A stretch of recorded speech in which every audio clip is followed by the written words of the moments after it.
Welcome to Business Reporter's Responsible Business Campaign. I'm Rachel Hicks. More must be done by businesses globally to accelerate corporate sustainability and responsible business practices, according to the UN Global Compact strategy. The new strategy spells out the ambition to accelerate and scale the global collective impact of business through accountability and ecosystems that enable change. Ambitious companies wanting to deliver sustainability beyond their current environmental credentials are now being expected to not only have a positive impact on the environment, but also to consider wider issues such as human rights, labour and anti-corruption.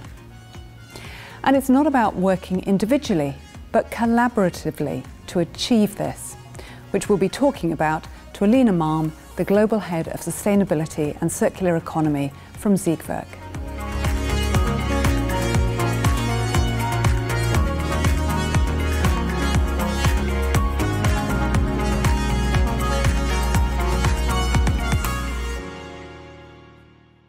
Alina, what should a boardroom and its shareholders think when they hear the phrase responsible business?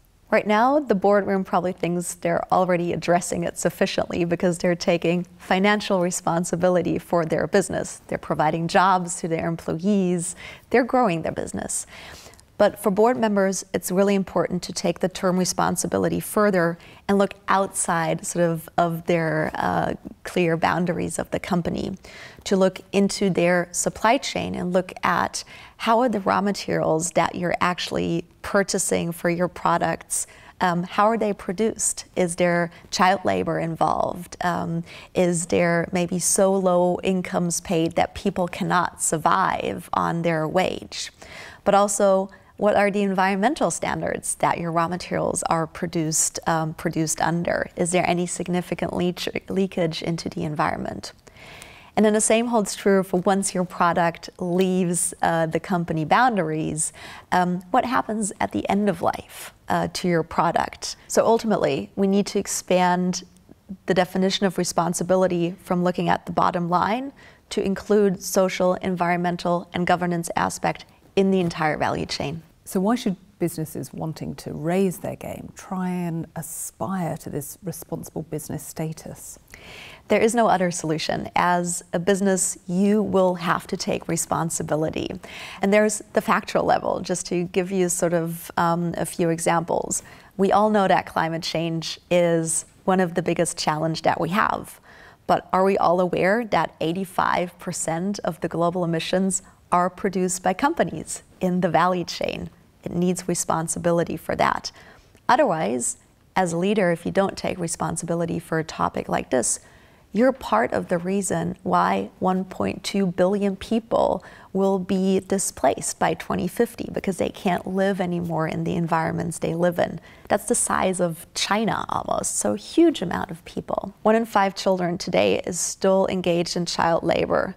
You as a business do not want to be part of that. And these are the reasons why businesses should engage in responsibility in the broad scale. Of course, I know these are sometimes very abstract topics, but also you might want to think very personally as a leader and what responsibility you have and what legacy you leave behind.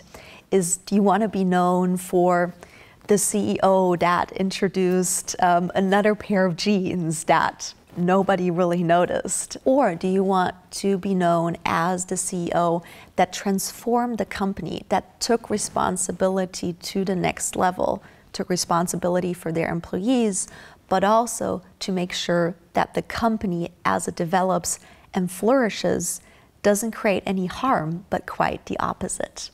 For me, if I were a CEO, that's the legacy I would want to leave behind, because I don't know how I could face my kids in a few years. And then thirdly, there's also a business rationale, because the whole topic of responsibility is not only expanding in our business conscious, but it's also expanding in other regions. We have consumers who are demanding that responsibility because they want more sustainable products out there. They don't want to eat chocolate with cocoa that has child labor in it. They don't really want packaging where they know it's going to end up in the ocean. No consumer wants this. And regulators are intervening at a massive scale. If we look at Germany just as one example, you will be, as a company, made responsible for the conditions in your supply chain. You will be financially penalized if you do not take that responsibility seriously. And I know the EU is planning even something more comprehensive. We see that sort of for climate mitigation, we're putting together funds to address the effects of climate change. Companies will be asked to pay for these things. So taking responsibility at the end is also a sane financial decision. It is in the future, but if you want to be an ethical business now, is it going to cost you more this moment? The honest answer is yes. It's going to cost you more in the short term to transform your business towards becoming fully responsible. The reason is that you're still competing with other companies that are not taking that responsibility seriously. If you think about that you are suddenly taking account for the possible pollution and you install filters, if you think about changing your energy supplies, if you think about paying living wages in the supply chain, yes, this will in the short term end up on your P&L. Also, we still have to understand that in many cases, this non-responsible behavior is rewarded. The short-term unresponsible behavior is rewarded. If you look at incentive schemes of C-level, maybe on an annual basis, maybe only focused on profits. But also if we look at funding out there, the oil industry is the one that is the most heavily funded. If you bring something up that is not funded that much, it's going to be difficult to compete in the beginning. So we also need to see a switch there. And lastly, what holds true for all economies is that of scale. So if you bring a new product into the market, yes, there will be some time to reach those efficiencies of scale to really compete on a price level compared to very mature technologies. That's just also part of the reality. But what is important that the investments today will pay off quite quickly. And I would even say they are a necessity if you want to survive as a company. Because if you don't start with these transitions now, you're going to be hit really, really hard when they become not only a nice to have and sort of an opportunity for differentiation, but a legal requirement or consumers really turning the back on you. So leadership, when it comes to responsible business, is to look to the long term, to invest now. But how important are these principles for customers? Very, very important. So at the end of the day, no matter which business sector you are, your product is going to end up with the end consumer. And I have not met a single consumer that says, yes, I want to eat meat that comes from horribly farmed animals. Yes, I want my chocolate wrapper to end up in the ocean or be burned illegally with children being surrounded by the smoke. I have not met that person yet. So consumers want more sustainable options. They want to see companies that take full responsibility. And with this drive from consumers, we see pressure building on the companies serving these consumers directly. And they then trickle down this demand into the supply chain, which shows again that if you don't start moving towards sort of this broadened idea of responsible leadership and managing your company in full responsibility, you're not going to be able to play in that game of the trickling down. And how important is ethical business to employees? It's hugely important, especially if you look at the younger generations. They make a conscious choice on which company they go and work for, especially the highly skilled ones, the ones you want in your company. And sustainability, responsibility in the full scale is always one of the criteria that they look at. There's much less tolerance, so to speak, for values that don't match up, your personal values with the company's values. There's much less tolerance for big corporates hiding behind their responsibility or shying away. So either you will not get this talent as a company in the first place, Or you might even see people leaving because your company is missing this opportunity to transform. And this ultimately means that you're going to be seriously endangered with your competitive advantage as a company if you just don't have the people anymore that work for you. And I think what I would like to add here as well is that we're also seeing sort of a new generation of CEOs coming in. Sort of the CEOs are now millennials, something that's still quite new. But there is a different importance on the topic. And yes, responsibility is important for sort of employees, but it's equally important for the leadership team. And this is actually a really nice match if you think about it. So what's stopping more companies from adopting an ethical approach to business? That this ethical approach is not rewarded enough. If you think about how incentives work in companies, they are often short-term and financial driven, profit over everything, growth over everything. It's very difficult sort of breaking through this incentive scheme and this focus. The other part is that if you want to push for this responsible transformation that in the beginning comes at a higher price point, it needs this extra level of convincing because everything is focused on the short term. So we really have to not only broaden responsibility, but really also broaden how we measure success from a timing perspective, but also what do we look at when we talk about business success. And then the other thing is, if you think about wanting to engage in this journey and you say as sort of a board, yes, we really want to do this differently. We've understood that this is important and it makes good business sense in the long term. Where do we start? It's often difficult to find an answer for that.